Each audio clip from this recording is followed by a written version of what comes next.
Olá, gente. Boa noite a todos vocês, a todas, todos, né? Começamos aí mais uma live, nossa segunda-feira, nosso compromisso, né, de toda semana, de toda segunda-feira, sempre às 20 horas, dando aquela atrasadinha básica, porque a gente sempre tem os nossos convidados aí a cada semana para a gente bater um papozinho nos bastidores até a gente começar, até a galera aí chegando também para começar a nos assistir. Então, é o tempo do povo já ir acessando a nossa live, o nosso mesmo bate-canal aqui, o nosso programa, né, semanal Diálogos com a Academia. E hoje, né, a gente tem uma presença aí. Eu falo isso toda semana, né? Sempre tem uma presença ilustre. Mas hoje não seria diferente de uma presença extremamente especial, muito especial para a academia, que eu já venho aí, né, lutando para trazer ele para a nossa live. Finalmente nós conseguimos uma pessoa, né, um companheiro, hoje mais do que nunca, um companheiro aí da nossa vida acadêmica. Então, com muito custo, quase pagando aí a ele. Quer quanto? Quer quanto? Mentira, estou brincando. Né? Mas a gente sabe da dificuldade aí tecnológica, muitas das vezes, da internet é atrapalhar a nossa vida.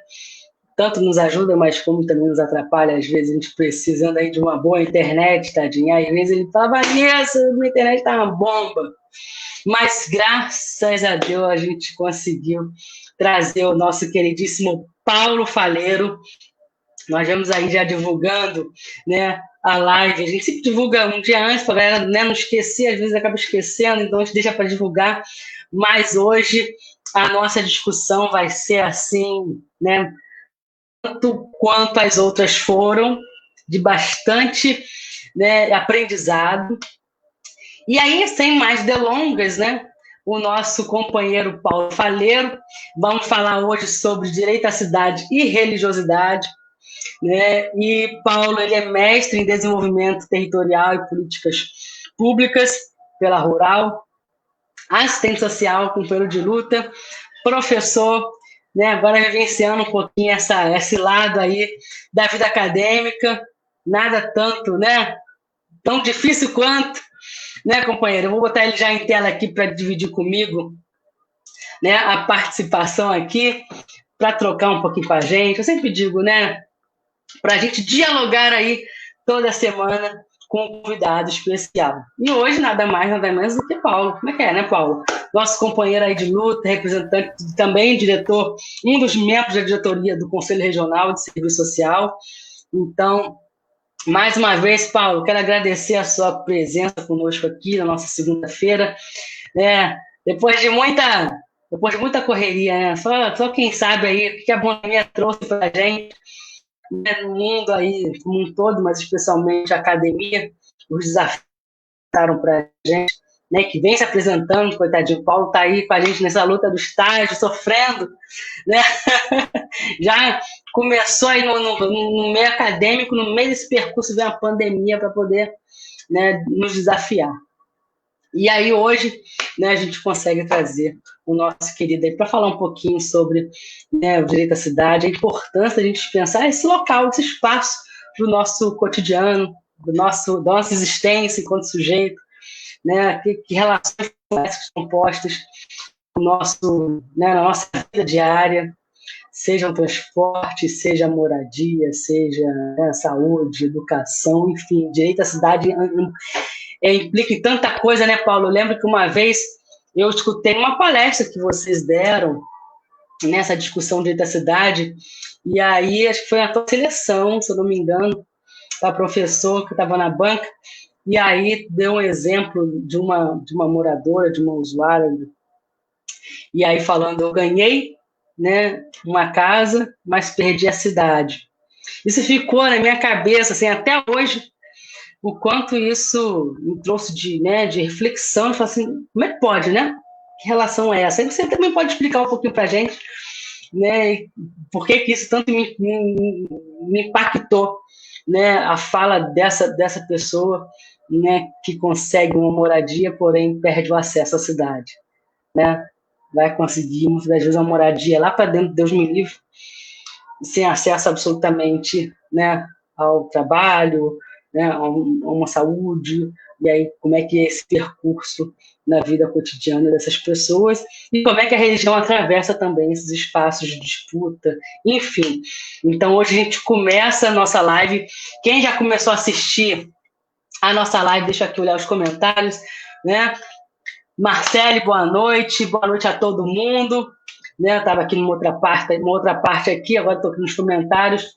E sejam muito bem-vindos, compartilhem aí com seus amigos do Face, que nós já começamos, né, a nossa live. Paulo, fique à vontade, como eu falei, é um bate-papo, né?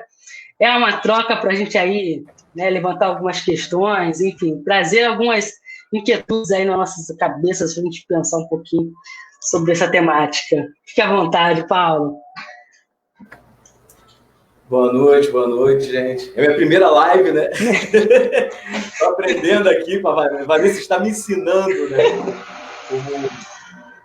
Como atuar nesse espaço, mas em primeiro momento, assim, eu já quero agradecer, Vanessa, pelo convite, né? Assim, eu acho muito importante o que vocês têm feito com a Academia do Saber, eu acho, assim, fundamental, sabe? Aprendendo a utilizar esse espaço virtual, né? Que, enfim, a pandemia trouxe uma série de questões para a gente, trouxe o espaço virtual como um espaço também de opressão, muitas vezes, a gente sabe disso, né? O espaço virtual, ele acaba, de uma certa forma, precarizando em excesso a vida da classe trabalhadora, mas, bom, enfim, como isso caiu no colo da gente, de repente a gente estava vivendo a vida da gente lá, felizes a cantar, e cai uma pandemia no colo histórico da gente, a gente tem que se virar com que a conjuntura nos mostra, nos aponta. Então, utilizar talvez esse espaço virtual também para organização, enfim, para formação continuada, para capacitação, para formação política, esse espaço virtual ele acaba sendo uma ferramenta interessante. Então, assim, primeiro, antes de começar qualquer fala, parabenizar esse esforço, né, de que vocês têm feito, enfim, de trazer discussões importantíssimas. Eu acompanho, nem todas as lives eu consigo estar, mas eu sempre estou lá acompanhando no Facebook, eu sempre vejo que vocês pautam discussões assim, importantíssimas para a conjuntura, né? E aí a gente olha para essa conjuntura, que a cada dia fala assim para a gente, não discuta, né? Não pense, não tenha reflexão, né? E a gente vê companheiras e companheiros construindo nos espaços, mesmo que virtual, enfim, como a conjuntura nos possibilita, espaços de reflexão e até mesmo de organização política, isso é fundamental. Então, assim, primeiro, agradecer, é um privilégio muito grande, enfim, estou vendo ali comentário ali, acho que é a Mônica, né, que está comentando ali, minha professora, eu sempre chamo ela de mestre, assim, também muito orgulho de ter sido minha professora, enfim, você é minha colega agora de companheira, né, de luta, como assistente social e colega, enfim, no conselho social como professora, então é um grande privilégio. Assim. Então, já entrando um pouquinho no assunto, né, meu nome é Paulo Faleiro, né, como foi apresentado pela Vanessa, e assim que eu me formei na Universidade de Castelo Branco, assim que eu me formei,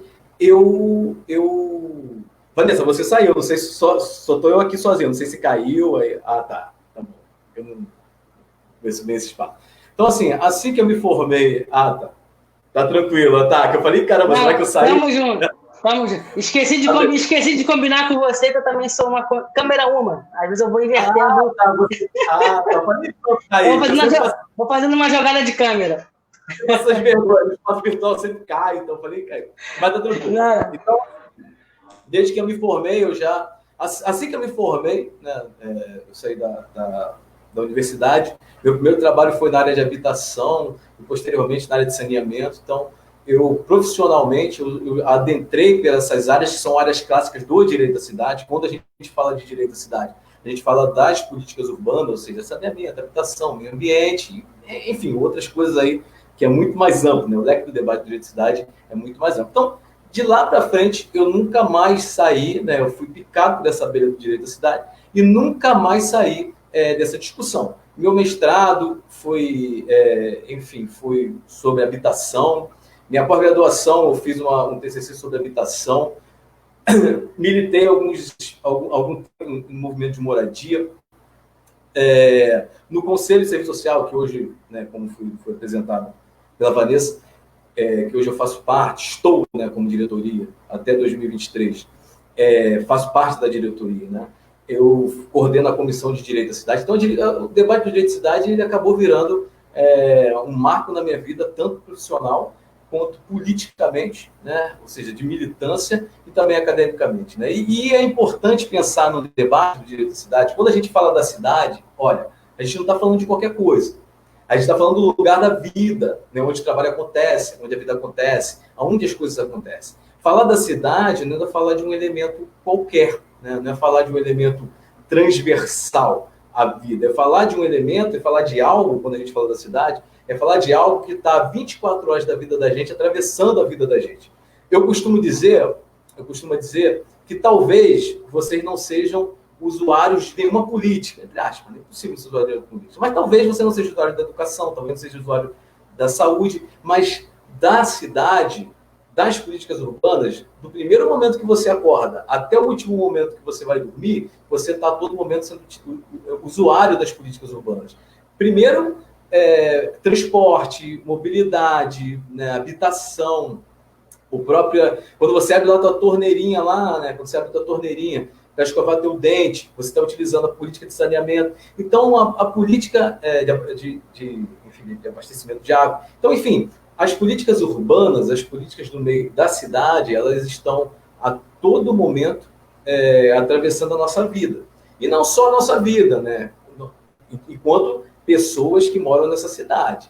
E aí também, pensando agora, né, do lugar que eu ocupo, né, formado em serviço social, essa cidade também, além de me atravessar, enquanto, enfim, né, a minha vida, ela também vai estar atravessando a vida dos usuários que eu atendo lá no meu cotidiano profissional. Então, é importantíssimo e fundamental entender melhor a cidade, entender melhor os territórios dessa cidade, compreender melhor o que é essa cidade, porque compreender melhor essa cidade é compreender um pouquinho melhor de quem vive nela, né? Ou seja, compreender melhor a cidade é compreender um pouquinho melhor sobre a gente mesmo e um pouquinho melhor sobre os nossos usuários, né, que a gente atende. Então, a cidade, ela é um debate fundamental para a gente, principalmente para a gente que quer, enfim, que atua com as trabalhadoras, essa coisa toda, é um debate fundamental. E aí, não só, né, enfim, aí a grande ousadia, né, da Academia do Saber foi não só trazer o debate da cidade, né, do direito de cidade, o debate da cidade em si, mas também trazer esse debate atravessado com a religiosidade. Então, são dois debates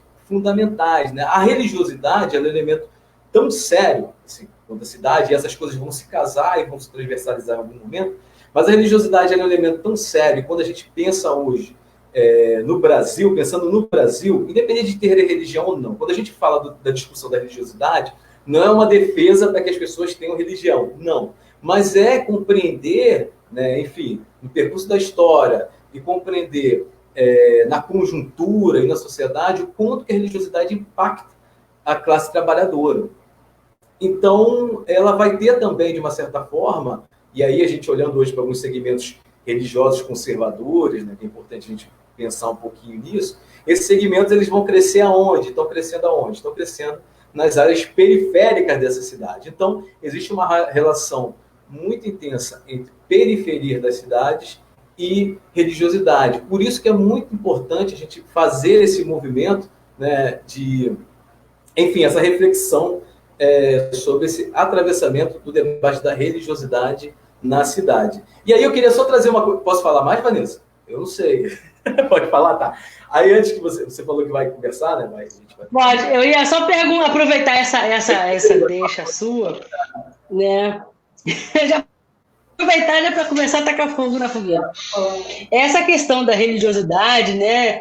O atravessamento, eu queria ouvir, né, de você, já como eu falei, né, a gente bater um papo mesmo, né, deixar mais à vontade para a gente, né, enquanto isso vocês podem aí pensar suas perguntas, deixar aí nos comentários que nós vamos responder, nós não, né, o Paulo vai responder, mas podia dizer, Paulo, como você estava aí já apontando, né, e apontando para a gente em relação à direito da cidade, as políticas que atravessam, né, esse nosso cotidiano, desde o momento que a gente acorda, desde que a gente vai, né, dormir novamente, não tem como fugir, né? Não existe outra possibilidade de não se pensar essas políticas urbanas, né? Essa cidade em si. E olhar para essa discussão, né, da religiosidade, do ponto de vista, do aspecto, né, de uma ala, né, conservadora, fundamentalista, religiosa, seja de qual momento for, mas que acabam, a gente pode dizer que, de certa forma, essas entidades, essas instituições religiosas, né, enfim, eles acabam assumindo por algum interesse, essa intervenção na periferia, né?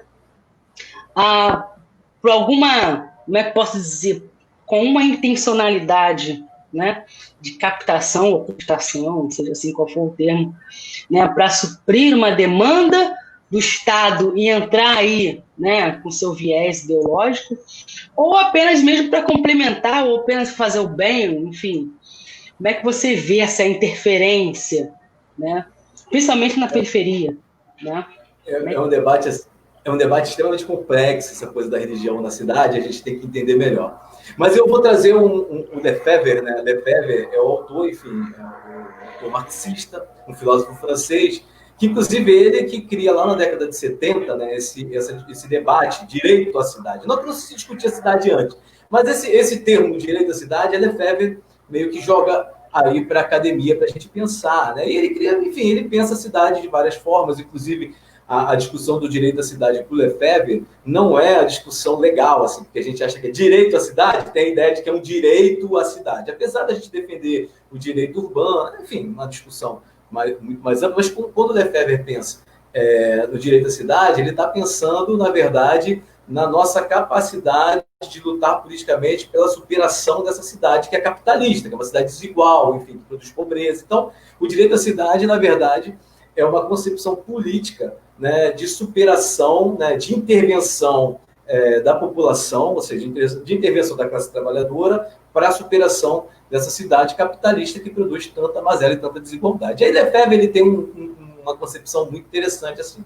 Ele fala o quê? Ele fala que o espaço, né? Lefebvre, a gente fala território, o serviço social utiliza muito território, aí tem uma discussão do direito à cidade, que é espaço e território, mas enfim, né, existe uma disputa aí de pensamento nesse sentido, mas eu vou utilizar o território como espaço, né? Olhar para a periferia lá como o debate do espaço. E Lefebvre ele traz uma discussão, ele traz uma reflexão muito interessante, ele fala assim, o espaço ele é instrumento político, ou seja, o espaço é o local, é um lugar não só da moradia, ele é um lugar não só do trabalho, né? Pensando no espaço da cidade, pensando nos territórios, pensando na periferia, pensando, né, a cidade como um todo. Ela não é um lugar só da moradia, não é um lugar onde simplesmente a gente passa lá o nosso ônibus ou carro para ir para o trabalho. Não é só o local, né, que é muita coisa, mas não é só o local da nossa faculdade, não é só o local do nosso trabalho.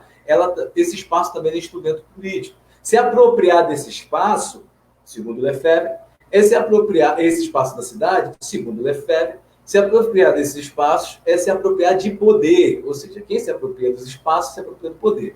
E a galera, enfim, e quando a gente começa a olhar para o cenário do dia a dia, para o cenário da vida, a gente vê o quanto que se disputa esses territórios. Né? Os territórios estão sempre em disputa, os espaços estão sempre em disputas, as periferias estão sempre em disputa.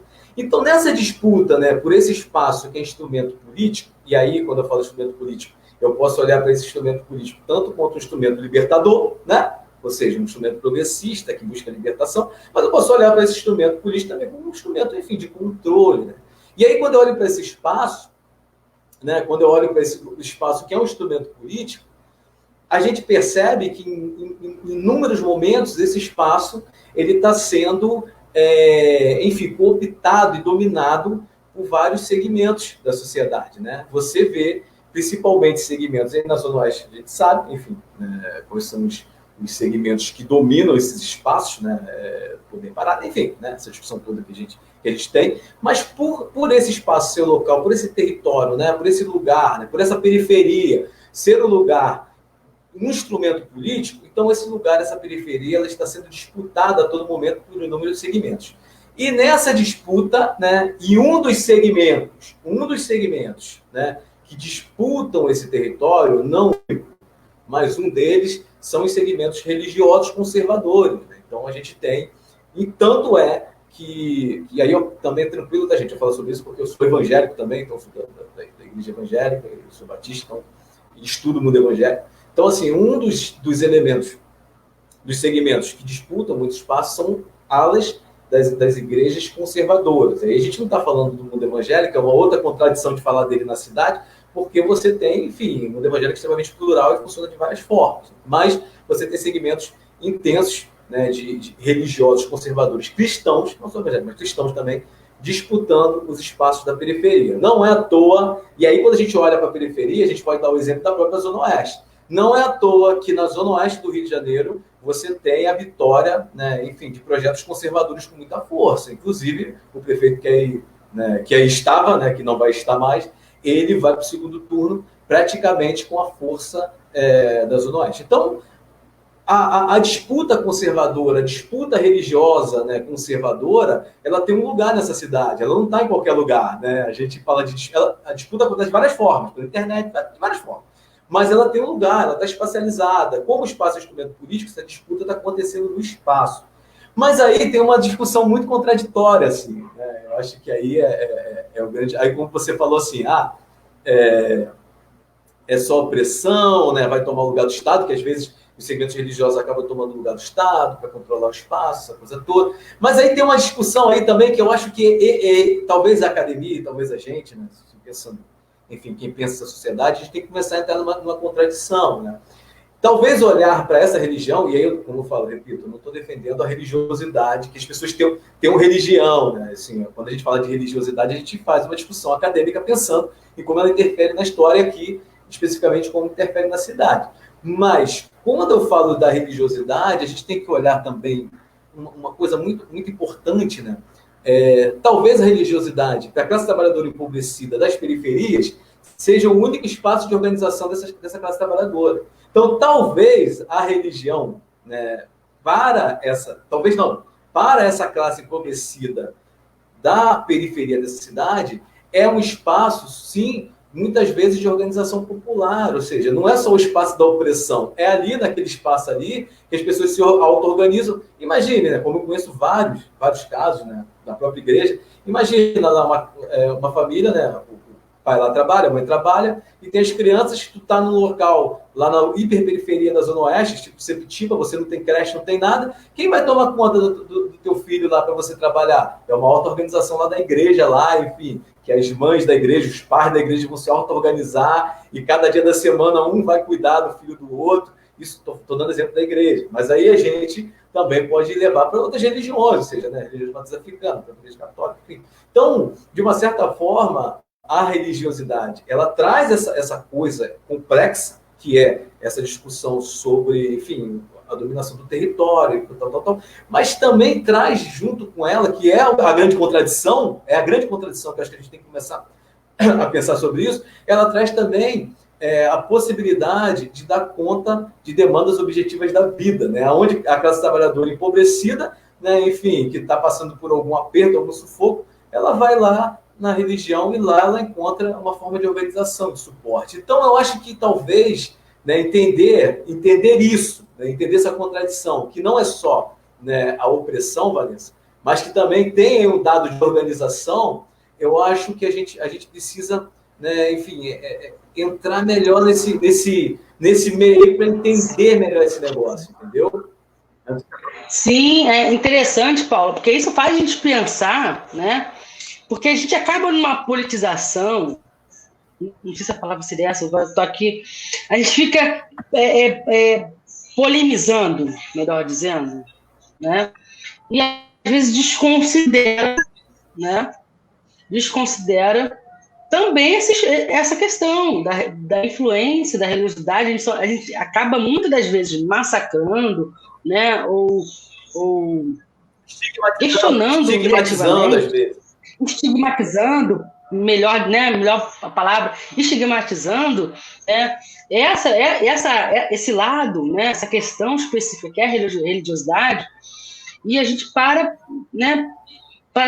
nem para pensar sobre essa influência para além de uma questão, né, de opressão, mas de alternativas do ponto de vista de organização, né? Olha, Tem até. Qual é o nome daquele movimento popular? Olha aquele. Que você. Frente de Evangélicos? Isso. Não, isso. Isso, a Frente de Evangélicos está direito. É um movimento que se coloca no campo da esquerda, na luta política. Então não dá para a gente achar que o mundo evangélico, e é muito contraditório, não dá para a gente achar que o mundo evangélico ele é hegemônico. Não dá para achar que as religiões são hegemônicas, assim, tá todo mundo super fascistão, né? Eu acho que isso é um debate que a gente precisa amadurecer. E aí, quando você olha... Isso eu posso falar, a gente pode falar de todas as religiões, mas aí quando você olha lá no censo de 2010, né, a religião evangélica, principalmente, você tem, em sua maioria esmagadora, pelo censo, o número de adeptos de pessoas negras, moradoras da favela. Então, a gente está falando desse público, que não é o nosso inimigo, né? Não são os nossos inimigos. Então, a gente tem que entender melhor que mecanismo é esse, por que as pessoas procuram da periferia, pensando na cidade, por que as pessoas da periferia da cidade procuram esses espaços da religião? Eu acho que é uma reflexão importante a gente fazer. E eu acho que a gente tem que trazer um elemento para essa discussão, sabe, Vanessa? Que é um elemento que talvez a gente não discuta, mas eu acho que também a gente tem que começar a provocar, que não é só a religiosidade, mas o que é a religiosidade popular? Né? Não é só a religião, mas o que é a religiosidade para essa classe trabalhadora empobrecida? Eu acho que isso é um elemento importante, né? Será que é o lugar só da opressão? Né? Será que é o lugar... Ou muitas das vezes a gente radicaliza dizendo que é o ópio do povo. Outra discussão, né? Quando o Marx escreve isso, né? Isso é uma outra discussão importante que tu trouxe, Vanessa. Quando o Marx fala sobre isso, na crítica da filosofia de Hegel, ele vai falar lá, ele escreve um monte de coisa, Vanessa. Aí ele fala assim... É igual a ética protestante, o espírito do capitalismo também. Que mas era para eu ter trago a frase toda, eu esqueço, porque sempre que tem debate de religiosidade, não sei porque eu esqueço, sempre traz esse tema. Mas ele fala um monte de coisa, ele fala assim, a religião é o suspiro, olha só, ele fala assim, depois vocês podem ler, tá, gente? A religião é o suspiro da criatura oprimida. Ele fala sobre isso, ele fala que a religião é o suspiro da criatura oprimida, é a alma do mundo, de um mundo sem alma, mas, entendeu? Ele vai falando do que a gente está falando aqui, ele vai falando da contradição. Aí no final ele fala assim, é o ópio do povo. Mas o ópio do povo é uma frasezinha final, assim, sabe? Que ele está falando. Ele fala um monte de coisa. E ele fala, é uma reflexão extremamente profunda, assim. Depois, uma pena. Eu sempre esqueço dessa momento. A religião traz essa frase. Mas ele está falando, se vocês lerem lá, eu esqueço, eu sempre esqueço a crítica de filosofia de Hegel, gente. Eu sempre esqueço. Bom, enfim, eu sei o conteúdo, né? Então, assim, ele está falando um monte de coisas sobre a religiosidade. Né? Ele está falando principalmente dessa contradição, que é o ópio do povo, sim. A religião é o ópio do povo. Mas ela também é o suspiro da criatura oprimida. E Marx fala sobre isso. Mas a gente esquece que ela é o suspiro da criatura. A gente pode levar para dois lados, assim, se for pensar, né? E aí cada um interpretando, levando para o... Né? A gente pode levar para os dois lados, do ponto de vista. Né? Um lado, a alienação, seria esse ópio, né? Porque o ópio é um alucinógeno. Ou no sentido mesmo da opressão que se vive, do mundo que se vive, né? Da opressão, né? Essa questão de você, por exemplo, ser explorado de segunda a sexta, segunda a sábado, e de repente ter o domingo para poder... Né, tem uma catarse, né? Sei lá, tem um... Né? Sim, sei lá, né? Tem uma catarse, ou de repente aliviar a tensão e as dores, sei lá, né? Uma questão mesmo subjetiva. Mas Marx fala da contradição. Ele não... enfim, quando ele fala da religião, óbvio que a gente tem que ter um olhar crítico, a religião sempre teve ligada ao poder. Enfim, né? A gente, isso até... Né, não precisa nem falar sobre isso, que a gente sabe, a gente está vendo. Então, a religião sempre foi, principalmente no sistema capitalista, né, lá na ética protestante, a gente vê essa discussão, foi fundamental, né, para o crescimento do sistema capitalista. Mas ela também é fruto de um monte de contradições, né? E essas contradições, elas se apresentam muitas vezes quando a classe trabalhadora empobrecida das periferias busca esse espaço como um espaço de sobrevivência. Porque para muita gente, pode parecer difícil para a gente entender isso, mas para muita gente, a religião, a religiosidade, os espaços religiosos, principalmente das periferias, é a diferença entre morrer ou viver. Porque lá na religião E aí, claro que a gente faz uma discussão profunda sobre assistencialismo, claro que a gente faz uma discussão crítica sobre assistencialismo, mas, enfim, é lá, né, a gente quer romper com isso porque a gente acha, óbvio, né, Vanessa? A gente acha que as pessoas têm que ter direito, né? Enfim, na perspectiva sempre do direito. Mas, enfim, as condições objetivas são, às vezes a pessoa não tem o que comer em casa, e é na religiosidade que as pessoas vão buscar essa coisa objetiva da vida, né? Ô, Paulo, eu vou te dizer mais, né? Muitas das vezes, né,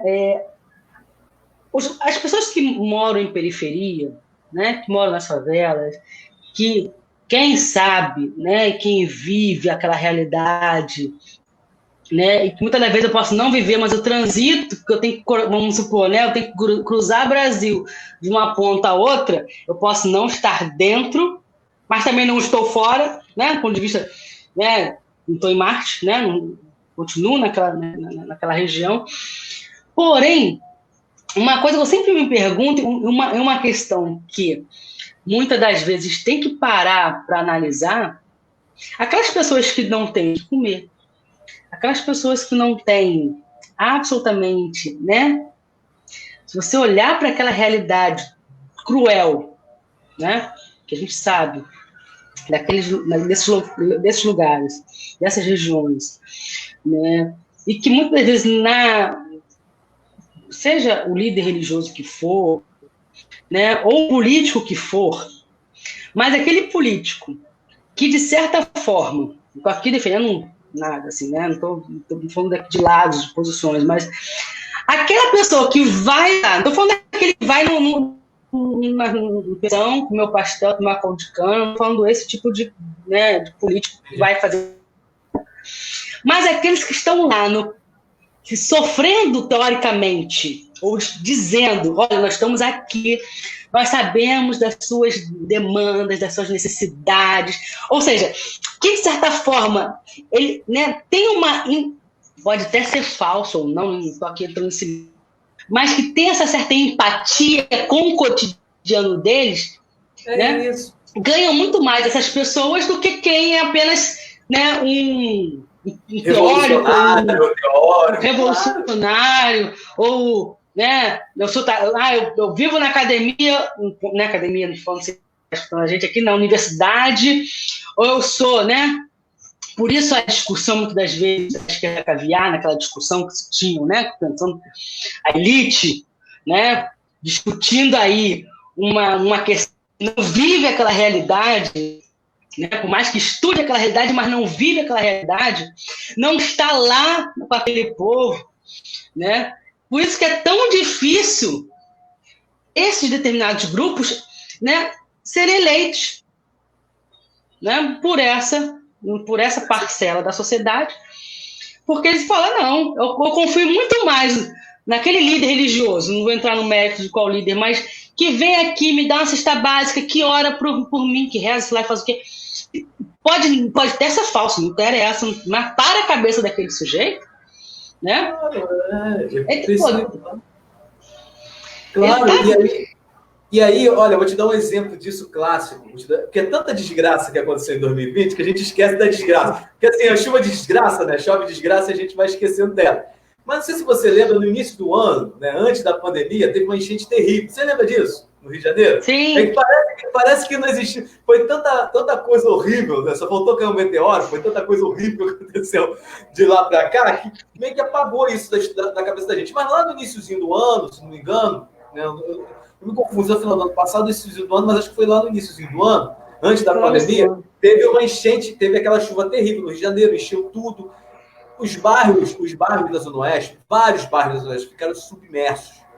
Adivinha quem foram os primeiros grupos que chegaram nesses bairros submersos para acudir a população? As religiões. E aí, não falo só evangélica, católica, a religião matriz africana. Inclusive, os terreiros, as igrejas católicas, as igrejas evangélicas, todas abrindo os seus espaços para acudir as famílias desabrigadas da chuva. Isso antes do Estado chegar. O Estado só chegou lá, ó, muito depois. Mas aquelas pessoas, minimamente, aí vem a questão objetiva que a gente tem que entender. Não é, talvez, só a gente, óbvio que a gente quer romper, Vanessa, com assistencialismo, né? A gente, enfim, a gente luta pela uma perspectiva de direito, etc, etc, etc e tal. Mas aí, pensando nesse trabalhador empobrecido da periferia que teve a casa submersa, está lá cheio de água a casa dele. Se não fosse se não fosse as religiões, esse povo ia para onde?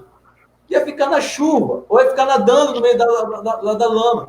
Então, na verdade, de uma certa forma, a religião aí, ela vai acabar cumprindo isso. O Estado deveria ter uma política, enfim, de dar conta de situações de desastre, é uma outra discussão, que também o desastre é uma discussão da cidade também, e o desastre sempre acontece mais em áreas empobrecidas, enfim. Mas não existe, e está lá. Aí é o objetivo, as pessoas estão embaixo d'água. O que fazer? Nessa hora, a religião ela acaba sendo esse suporte, e aí ela acaba sendo também esse espaço de solidariedade. Né? Ou seja, e aí a gente às vezes, no nosso campo, acha a solidariedade algo ruim, mas a solidariedade é algo importantíssimo. Aí, nesse exemplo que eu dei agora da enchente, foi as próprias religiões compostas de gente pobre da periferia dando conta e acudindo gente pobre da periferia. Não, se isso não é solidariedade de classe, eu não sei mais o que é. Então, talvez a gente possa olhar, talvez a minha provocação é sempre nesse sentido, sabe? Quando eu falo da religião, da religiosidade e tal, é no sentido da gente apontar as questões, né, que a gente tem que discutir, as questões, enfim, os elementos, enfim, que a gente já sabe, né, de opressão, né, de controle do território, como a gente já conversou aqui, né, muitas vezes as religiões conservadoras, cristãs, reproduzem um racismo religioso intenso nos territórios também, que isso também é um movimento de controle do território, ou seja, as religiões atacam terreiros de matriz, enfim, de religiões de matriz africana. Então, a gente sabe que tem esses elementos, e isso tem que ser falado, né? A gente tem que discutir, tem que questionar. Mas mas nem toda religião, nem toda igreja vai fazer isso. Mas tem um outro lugar das religiões, que é esse lugar, talvez, que dá conta também das questões objetivas da vida. Eu acho que olhar para essa contradição é fundamental. E aí eu tenho uma defesa, Vanessa, assim, que eu tenho defendido ultimamente. Hoje, para mim, entender melhor a religiosidade na periferia é entender melhor a periferia dessa cidade, porque é muito intenso. A relação religiosidade e periferia da cidade é algo muito intenso. Olha, se a gente olhar aqui na Zona Oeste, os próprios bairros da Zona Oeste, o histórico de construção dos bairros, Santa Cruz, olha o nome do bairro, Santa Cruz, enfim, são históricos de construção que tiveram aqui na Zona Oeste a influência dos jesuítas, né, dos católicos. Então, quando a gente fala de religiosidade na cidade, a gente não está falando só de algo que influencia os espaços da cidade, Vanessa. A gente está falando de algo que participa da construção e da produção dessa cidade também. Então, é impossível, Vanessa, para mim hoje, para a gente entender melhor, ainda mais olhando agora para o mundo evangélico que tenha crescido de forma, né, absurda nas periferias, a gente entender melhor as periferias dessa cidade, para a gente entender melhor essa cidade, compreender a religiosidade, acho que o elemento assim, é fundamental, sabe? Nesse sentido. Sim. Oi, Fábio, quer falar alguma coisa? Não, sim, com certeza, Paulo. É extremamente importante, né? E até que você falou agora, de compreender, né, até a formação, né, a criação, né, vamos assim dizer, desses territórios. Né? Eu acho uma maior barata assim, para a gente entender, né, a cidade é como ela se constitui. Como é que os bairros se constituem, como é que as regiões, quando a gente pensa, por exemplo, né, o Butantã, quando a gente pensa, né, Vila Kennedy, quando a gente pensa a construção aí desses bairros, né, como é que se dá essa formação histórica, né, as influências na construção desses territórios, a gente começa a entender, né, as contradições, a gente começa a entender os significados, né? Aqui na periferia da Zona Oeste, principalmente a periferia da Zona Oeste, você tem uma trajetória muito grande de uma construção, inclusive tem um núcleo de pesquisa histórica, que é um núcleo de pesquisa lá em Santa Cruz, que estuda, principalmente Santa Cruz, mas estuda vários bairros da Zona Oeste, é bem interessante, e eles têm muito levantamento muito tempo eu já vi várias palestras dele, bem interessante. Eles têm muito levantamento sobre a Zona Oeste, assim, sobre a história da Zona Oeste. E aí a gente percebe, enfim, a gente vai ouvindo, né, sobre a história da Zona Oeste, principalmente, quando eu falo Zona Oeste, eu falo principalmente dessa Zona Oeste que a gente chama, na área de planejamento da cidade, a AP5, né, que é Santa Cruz, Campo Grande, Realengo e tal. Essa região, ela tem uma influência muito grande da religiosidade católica, da construção da própria Zona Oeste. E aí, se a gente for expandir isso, né, a gente vai ver que essa influência católica na construção do espaço não está só na Zona Oeste. Essa influência católica, né, enfim, dessa religiosidade cristã, ela está na construção da própria cidade do Rio de Janeiro e no Brasil. Né? O Brasil ele tem muita influência religiosa na construção dos seus espaços. Então, quando a gente fala da religiosidade, Vanessa, nos espaços, na cidade, a gente não está falando só do elemento da influência, mas a gente está falando, sobretudo, do elemento que produziu esses espaços. E aí é óbvio que tem um outro elemento também que a gente precisa pensar, que a religiosidade ela vai sendo disputada. Ela está ali, né? Ela está ali. A religiosidade está, enfim, de alguma forma, foi disseminada aqui na Zona Oeste. E os grupos vão disputando. Né? Ou seja, já tem uma religiosidade cristã e agora o mundo evangélico está disputando essa religiosidade, inclusive disputando com muita força. Né? Tem crescido muito em relação até o mundo católico tem, né, está estacionando e o mundo evangélico está avançando. Mas essas disputas, né, dessa religiosidade que já existe, né, que já está nos territórios historicamente, por causa da construção desses espaços, ela está em disputa o tempo todo. Então, acho que entender isso, como você falou, é fundamental, sabe, Vanessa? Entender que essa construção desse espaço também diz muito sobre como esse espaço vai ser ao longo do tempo. Não dá para achar que teve tanta influência da igreja, da religiosidade católica e, de repente, isso sumiu na história, né? De repente, você construiu, fez, aconteceu, teve jesuítas, aquilo todo. Fora embora, acabou. O nome do bairro é Santa Cruz, né? Pensando em Santa Cruz. O nome do bairro é Santa Cruz, um ponto mais, considerado um ponto turístico, Santa Cruz, é uma cruz chamada Cruz do Mirante, e assim, aí a gente vai achar assim, a galera foi embora. E tu vê também, né, Paulo? Tu vê também, por exemplo, os bairros, pequenas cidades, as regiões, né, sempre tem uma praça central, né, e na praça central uma igreja. Né, isso... Você, uma igreja católica, né? Na sua grande 99%. A igreja quase que se mistura com a própria cidade, não é isso? Ou seja, a igreja é mais referência do que a cidade, às vezes. Né? Sim, vocês vão olhar para todas as praças, né, centrais das regiões, seja, né, dos bairros, vai ter lá uma igreja como referência.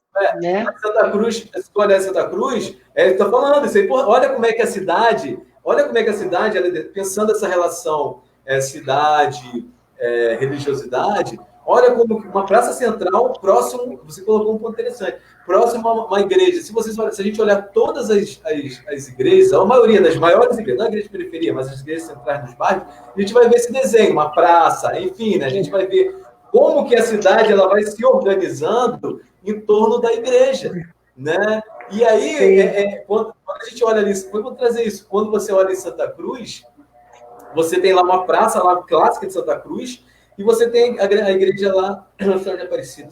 Enfim, eu sempre esqueço o nome. Gente, eu sou péssimo para nome, eu já estou cansado, sei que esse horário eu vou esquecendo tudo.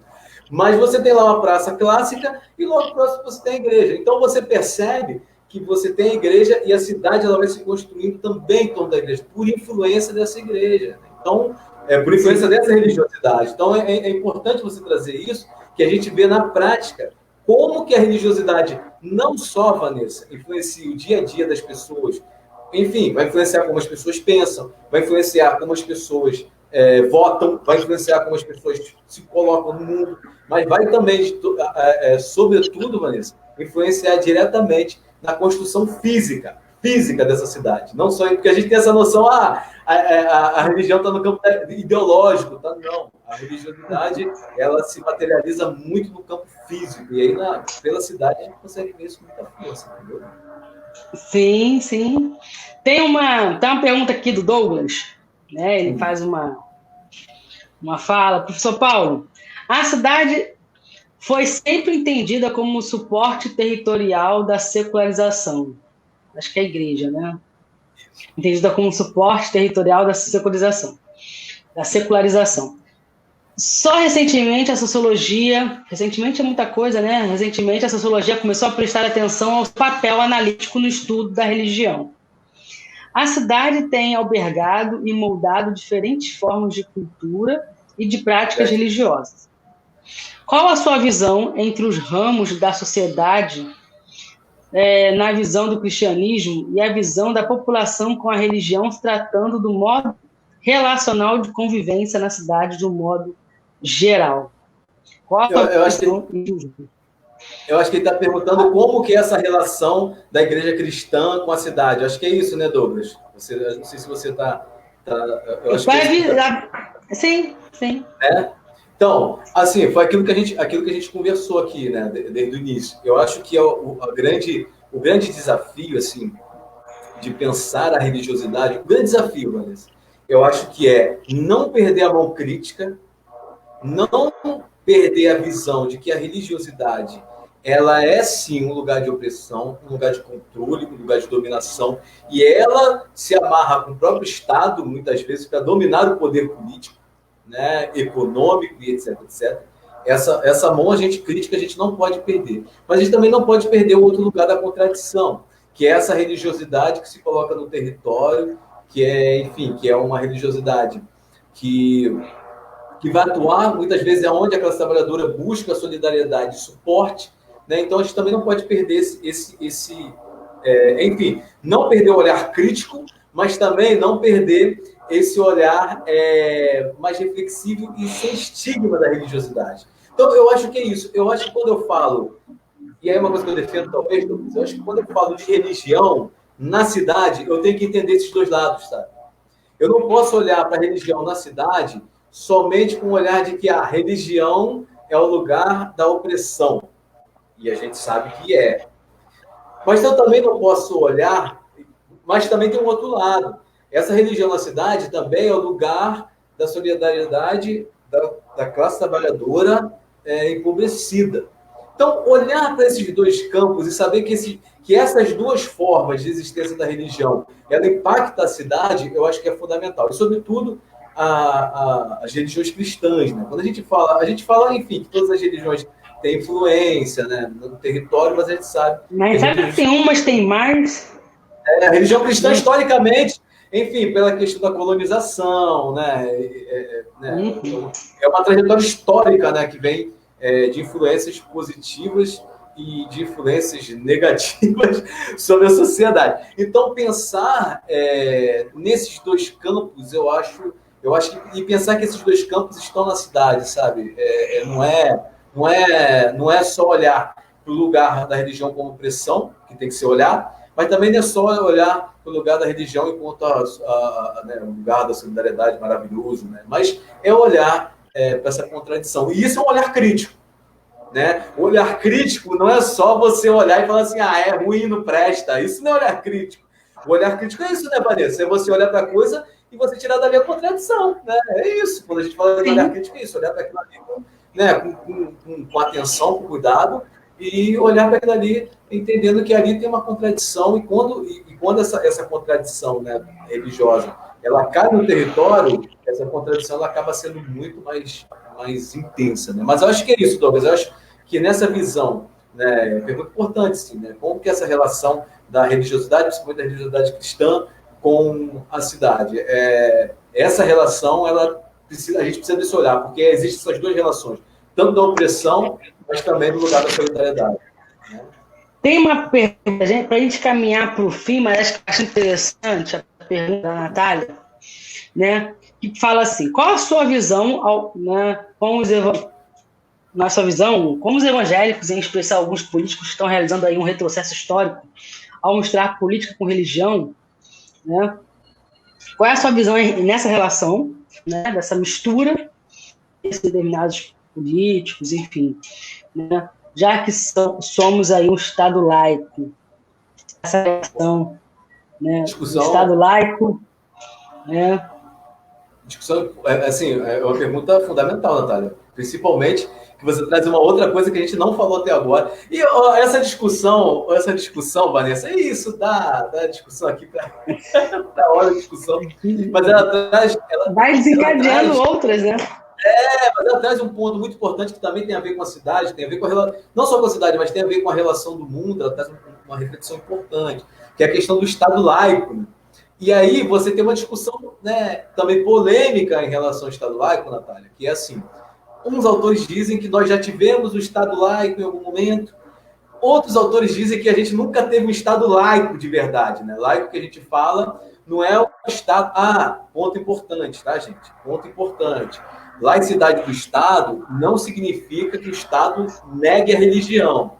Laicidade do Estado significa que o Estado defenda toda e qualquer forma de manifestação religiosa. Por esse motivo, pelo fato do Estado defender toda e qualquer forma, ou seja, ele deve estar a favor de toda e qualquer forma de manifestação religiosa, ele não pode ser cooptado por uma determinada única religião.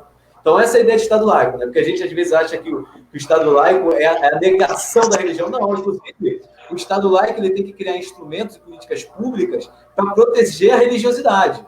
Né? Então, essa ideia de que o Estado laico é a negação da religião, não. Mas o Estado laico ele não pode ser apropriado por nenhuma religião, porque ele deve defender o pluralismo religioso. Entretanto, aí, Natália, eu sou um defensor de que a gente nunca teve... A gente nunca teve um Estado laico no Brasil, né? Se a gente for olhar, aí vamos lá na história lá, né? Vamos lá na história, enfim, do país, né? A gente vai chegar aqui, vai chegar a coroa portuguesa já amarrada com a Igreja Católica, enfim, aí na ditadura, a Igreja Católica, e agora a gente tem segmentos evangélicos. Então, na verdade, né, quando a gente olha para as instituições públicas, a gente sempre vê um crucifixo lá. Então, na verdade, essa ideia desse Estado laico, isso nunca... Isso na minha concepção, assim, sou os que defendem isso, a gente nunca teve um Estado laico de verdade. A gente, apesar de ser, eu acho que o Estado laico, para a gente, ele deve ser um objetivo de luta. Ou seja, a gente tem que estar sempre reforçando que o Estado é laico, e você coloca isso, né? O Estado deveria ser laico, e a gente tem que lutar por o Estado laico. Então a gente não vai votar um cara que fala que que a plataforma política dele é religiosa, sabe? Ele tem que fazer religião lá no espaço religioso dele, à vontade, né? Mas não na política, porque o Estado tem que defender a pluralidade religiosa. Mas eu sou um dos que defendem que o Estado ele sempre teve uma intervenção religiosa historicamente construída. E aí o que acontece, Natália? Como eu falei, o mundo evangélico ele não cria o conservadorismo, o mundo evangélico ele não inventa o conservadorismo cristão religioso. Ele já está na história, ou seja, ele está lá, enfim, já foi construído pela própria Igreja Católica, nesse segmento da Igreja Católica, lá, enfim, 500 anos atrás. O que o mundo evangélico faz, e faz muito bem, né, olhando agora para esse momento, é disputar essa religiosidade que já está no Estado. Né? Ou seja, não é uma religiosidade que foi inventada. O mundo evangélico chegou lá e falou assim, agora aqui é um Estado religioso e nós vamos professar o cristianismo. Não é isso. É uma religiosidade que já está lá há muito tempo. Né? E eles disputaram, né? E esses grupos disputaram muito bem essa religiosidade.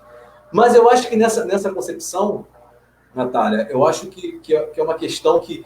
E aí, aquela discussão que a gente faz, a religião como lugar da opressão, né? Não é isso? Ou seja, historicamente, a religião está nesse lugar da opressão. E Aproveitando essa fala, o Paulo, aí tu já responde, aproveitando essa fala tua, sem querer já te interromper, mas já te interrompendo, que a Cláudia Cavalcante pergunta, né, para você falar um pouquinho mais, que ela não conseguiu ainda entender, que ela põe ali no comentário, onde a religiosidade é um espaço de opressão. Né? Esse é um exemplo clássico. Quando a gente fala de Estado laico, nessa religiosidade que já está lá, esses grupos religiosos que já estão lá, né, enfim, essa religiosidade que já existe nesse Estado, ela vem sendo, né, enfim, disputada por segmentos religiosos. Hoje o mundo evangélico faz isso muito bem. Mas qual é a grande questão? Vai fazer com que o Estado ele seja dominado por um determinado grupo religioso e ele seja gerenciado por esse grupo religioso.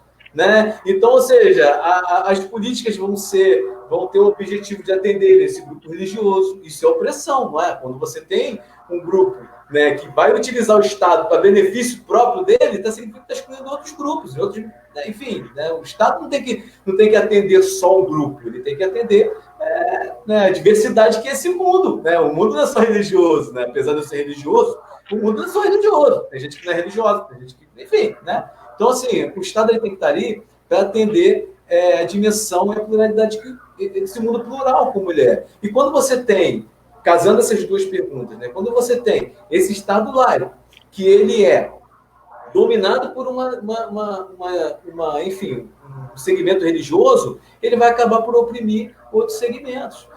E aí, quando você olha para o território, você também vê a opressão, né? Quando segmentos religiosos, vamos dizer cristãos, né?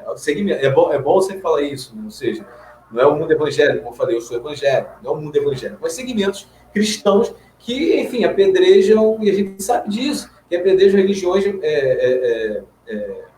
casas de religiões de matriz africana. Isso é opressão.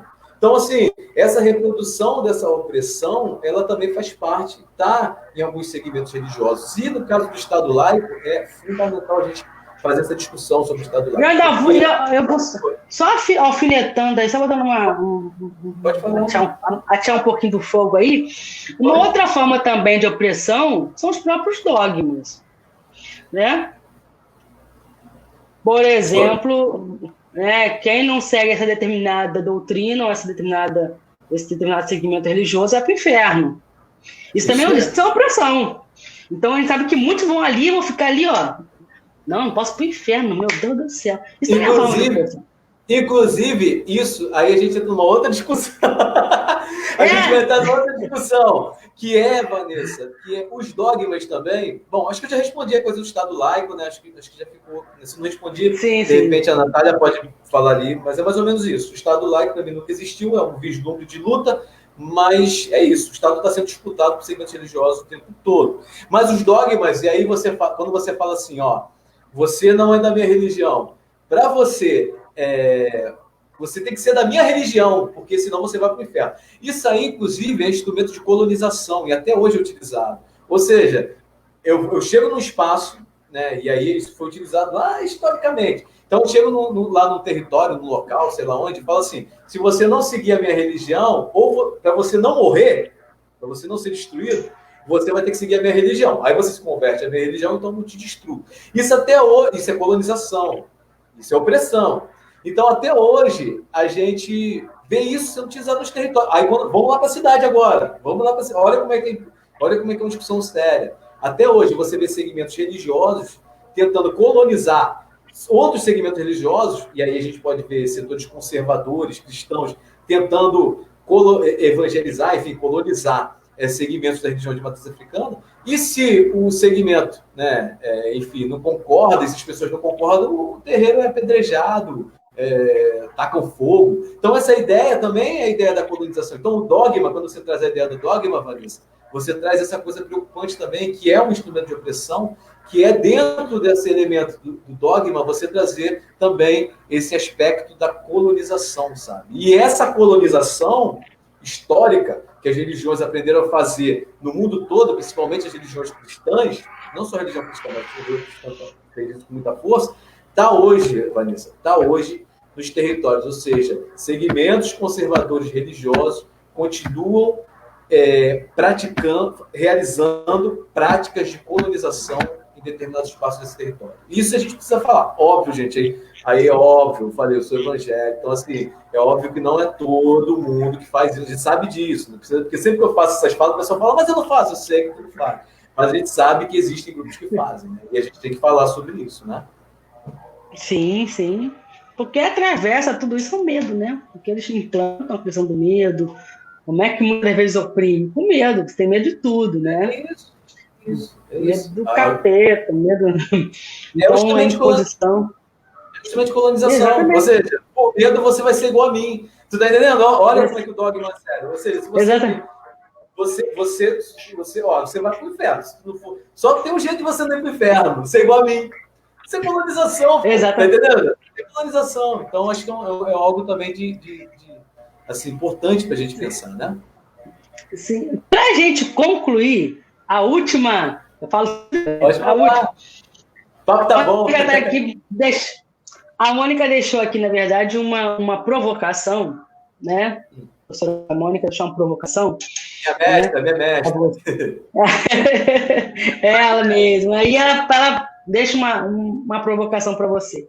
Ao se discutir, né, o espaço urbano, a influência das religiões nesses espaços, como você vê a questão da opressão / manipulação que elas utilizam e a nossa luta por uma sociedade democrática, né, entendendo aí como um protetor de todas as formas religiosas e suas manifestações.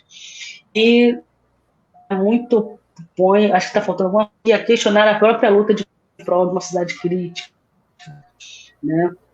Então, né, é mais uma provocação, né, que o Gustavo respondendo a própria Natália, na questão do Estado laico, nessa defesa, né, de todas as religiões, que se a gente fosse também parar para pensar, hoje você tem 3 bancadas aí no Congresso, né, de grande influência, né, que a gente chama do BBB, né, Bíblia, Bala, né, a bancada religiosa, a bancada religiosa, a bancada do armamento, do armamentismo, dessa lógica, a lógica do agronegócio. Então, são disputas políticas e que esses grupos adentram esses espaços de poder para benefício próprio desses determinados grupos, né? E aí a gente pode, né, ampliar, né, essa questão e quem a gente elege, né? A gente sabe muitas das vezes a influência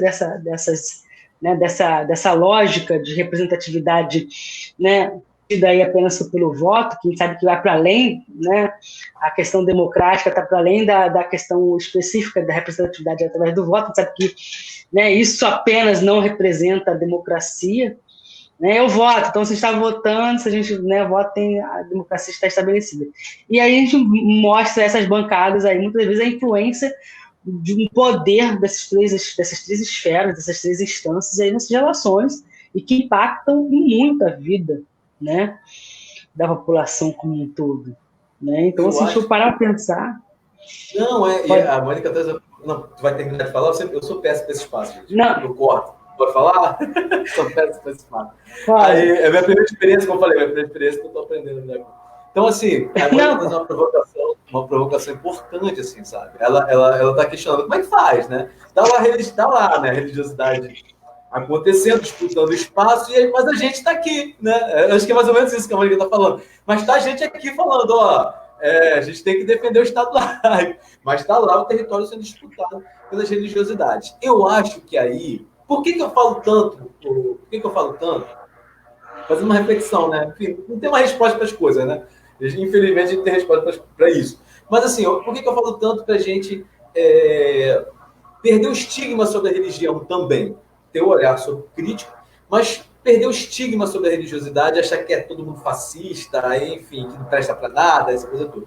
Por que eu falo sobre isso? Porque a gente vai ter que aprender, aí pensando no campo político, na disputa política, a gente vai ter que aprender a dialogar com segmentos religiosos que estão na base popular dessa sociedade. Não dá mais, e aí eu acho que é um erro da esquerda, não dá mais a gente achar que a gente pode fazer disputa política não levando em consideração a religiosidade.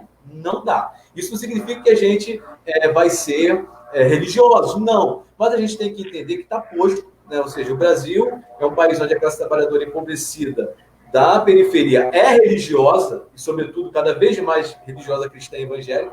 A gente vai ter que lidar com esse dado, e aí olhando Marx, né?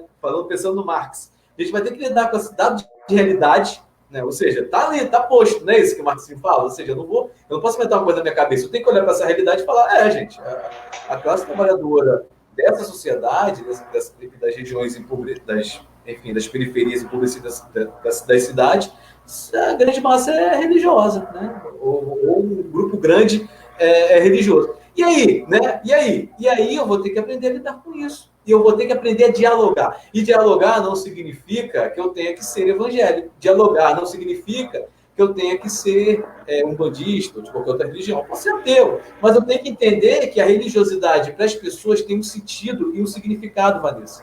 Sabe, professora Mônica? Eu acho que é isso. Eu acho que a gente tem que começar a olhar, nós, do nosso campo político, tem que começar a olhar por mais que a gente tenha crítica à religião, por mais que a gente questione as religiões, a gente pode fazer. Mas a gente tem que olhar para essa classe trabalhadora e começar a olhar e falar assim, para a gente, eu posso ter um olhar sobre a religião, mas para esse trabalhador empobrecido das periferias, a religião tem um sentido e um significado. E eu vou ter que ter sensibilidade para entender isso. E como é que eu lido com isso? Como é que eu começo a dialogar com as lideranças religiosas? Será que toda liderança evangélica é fascista? Da periferia? Acho que não. Né? Eu acho que os fascistas têm nome e endereço. Então, assim, eu acho que não. Eu acho que tem... Né, eu acho que tem grupos que a gente pode dialogar, né? Aquele irmãozinho ali, aquela irmãzinha ali que tem sei lá, a igrejinha dele ali na periferia, de porta de garagem. Será que com esse povo eu não consigo um diálogo? Né? Será que com o pai de santo lá do Centrão Banda eu não consigo um diálogo com ele? Então, assim, se a gente quer disputar realmente, e aí falando pensando, né, nisso que a Mônica perguntou, se a gente quer realmente, Mônica, mas isso é na minha concepção, tá, gente? Minha concepção, né? Enfim, uma provocação para vocês, posso estar errado, né? A gente fala as coisas para estar certo, né? A gente pode estar errado também, mas é para provocar o pensamento. Mas na minha concepção, para a gente lutar realmente por um projeto, né, de sociedade democrática, enfim, etc., etc., as religiões, elas precisam ser levadas em consideração. A religiosidade popular, lá desse trabalhador empobrecido, ela vai ter que ser respeitada. Porque se a gente não aprender a dialogar com esse elemento, a gente não vai conseguir disputar política, porque a galera realmente da periferia está lá, enfim, tendo como um espaço privilegiado de ação sobre o cotidiano dela as religiões. E é isso, né? Está lá. O que a gente vai fazer em relação a isso? Vai ficar gritando e falando, não, eu não aceito, não quero, eu acho feio? Não, está lá, está posto. Né? E a gente vai ter que aprender, mesmo não sendo religioso, e aí volto a dizer, não é uma defesa à religiosidade, mas é sim uma defesa a entender a religiosidade, principalmente nessa classe trabalhadora empobrecida, que é algo muito sério. Se a gente não entender isso, quem não entendeu que a religiosidade nessa cidade é algo muito sério, enquanto a gente não entender isso, a gente vai ficar aí batendo cabeça por aí. Acho que é isso, não sei se eu respondi a... Não, foi ótimo, Paulo. Quero já aqui caminhar para o fim, agradecer a sua participação conosco aqui. Né? Daria aqui pano, né, para a gente falar aqui, pano para manga, como se diz, né? Para a gente estar aqui falando, dialogando aí. Abre tantas, né? Um leque aqui que a gente ficaria...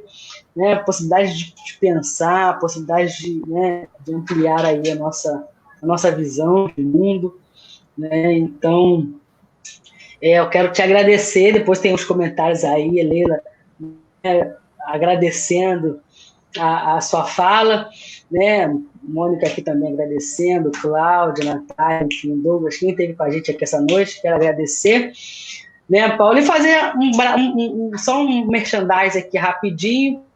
Né, a gente está aí com curso de Sistematização da Prática aberto, as inscrições para o dia 12 de dezembro, vai ser nosso último curso aí do ano, né, a gente sempre fala que a gente precisa, né, se capacitar, a graduação nunca é o fim, sim o começo de um processo, né, então, para a gente pensar a nossa atuação, a gente precisa sistematizar a nossa prática, a gente refletir sobre a nossa prática, e a gente está aí com o curso, né, sobre a sistematização da prática, que vai acontecer dia 12 de dezembro. Então, não percam, baixem nosso aplicativo, né, divulguem lá para os colegas de vocês, enfim, nas nossas redes, acompanhem, continuem acompanhando a gente nas nossas redes sociais. E no dia 14 de dezembro vai ser a nossa última live, no dia 14, semana que vem a gente tem uma live com os alunos, com algumas alunas aí, para falar desse protagonismo, né, enquanto acadêmicos, enquanto estudantes, né, então a gente vai ter... A nossa última live vai ser dia 14 do 12, né? Acompanha aí a nossa programação, e a gente vai ter um sorteio na nossa última live do ano, né? Vai ser surpresa, e aí acompanha a gente nas nossas redes sociais. Mas, Paulo, feita aí a nossa merchandise, aproveitando aí a audiência, para te agradecer. Fala. Sobre o dia 7, vocês vão ter alguma coisa, algum evento? Dia 7 de dezembro. Se não divulga o evento aqui, se não tiver. Dia 7, a segunda-feira que vem, às 8, a gente tem a live. Então não vou divulgar. Então não vou divulgar, não, para não atrapalhar a vida de vocês. Mas, ó. Mas coloca a nossa rede, tem né, para todos os gostos aí, pra gente. Né, a gente também é democrático aí nas nossas informações. Né, o povo fica aí. 8 horas também, Paulo? Aí Não. Esquece. Mas compartilha aí pra gente, que a gente compartilha, não tem, que é isso? A gente tá aqui mesmo para trocar, tá junto e misturado. Aí tu põe no zap que eu compartilho com a galera, com os alunos também. Né? Mas, de qualquer forma, Paulo, quero agradecer mais uma vez a sua presença aqui conosco nessa segunda-feira, início de semana. Né? O semestre está acabando, meu pai do céu, o ano está acabando, meu Deus. Né? Esse 2021 seja menos tenso. Vanessa, eu que agradeço a oportunidade de poder falar com você, foi assim, uma experiência maravilhosa. Foi minha primeira live, tá? Então, assim, foi uma live que por isso que eu tô meio enrolado, assim, mas foi a primeira vez que eu fiz a live, essa foi uma experiência muito bacana. E foi muito bacana, assim, enfim, a mestra Mônica, conversar com você, conversar com os alunos, as alunas, e, assim, sobretudo, conversar sobre um tema tão complexo, que bate no dia a dia, né? Que falar de religião mexe com a gente, né? Tanto positivamente quanto negativamente, mexe com todo mundo. Então, assim, eu fiquei muito feliz, gostei muito de estar nesse espaço aqui e, assim, pode contar comigo. Tamo juntão, tá bom? Obrigado pela oportunidade aí, pela possibilidade. Eu que agradeço, meu Deus do céu. E a presença de todos aqui que estiveram conosco nessa noite de segunda, né? Por acreditar no nosso espaço, nossas ideias, nossas invenções aí. Né? Então, a gente só tem a agradecer a todos vocês. Muito obrigado, uma boa noite, até semana que vem e continue acompanhando a gente nas nossas redes sociais. Um grande beijo a todos, uma boa noite, uma boa semana. Fiquem com Deus, gente. Tchau, tchau. Fiquem com Deus.